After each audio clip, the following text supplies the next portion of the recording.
Yes, kwa majina naitwa Abu Ramadhani.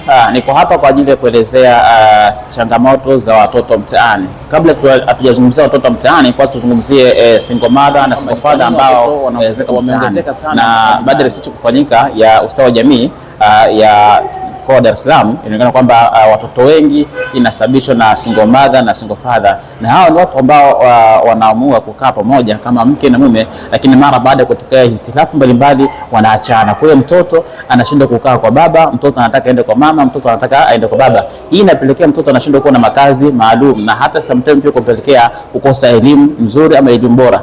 Sasa kutokana na harakati za kuhamahama ama mama kwenda huku na baba kwenda kule, mtoto anakuwa hana makazi maalum, na inapelekea sasa mtoto kuingia mtaani kwa ajili ya kujipambania mwenyewe, angalia atafanyaje ili kuweza kusolve maisha yake. Sasa hii inapelekea sana watoto wengi kujikuta wako mtaani, na yeye anapoona yuko mtaani anakwenda kumshawishi mtoto mwingine ambaye pia naye mamake ama babake pia wametengana kwa muda mrefu. Kwa hiyo wanakuwa wanakutana wote ambao wote ni wahanga ambao wametelekezwa. Kwa hiyo swali kama hili limpelekea watoto wengi sana kuongezeka mtaani, ina kwamba wanashindwa kufanya nini sasa. Elimu bora hawajapata, lakini pia malezi bora ya wazazi wao wawili, aidha ya baba na mama, wamekosa kwa sababu ya wanandoa hao hawajakaa kwa muda mrefu katika ndoa. Sasa unajiuliza ni kwa nini katika uchumba utakuta watu wanakaa muda mrefu sana kwenye uchumba, takriban hata miaka 6, lakini wanapoingia katika swala zima la kukaa pamoja na kuamua kuzaa, jambo hili linapelekea ndani ya mwaka mmoja, miaka miwili wanaachana. Ni kwa sababu pengine tunaangalia kwa nyuma, tukiangalia tunaishi kwa historia. Nyuma wazee wetu walikuwa kijana anapofikia wakati kuolewa ama kuoa, alikuwa wazazi ndio wanakwenda kuangalia ni koo ipi bora ama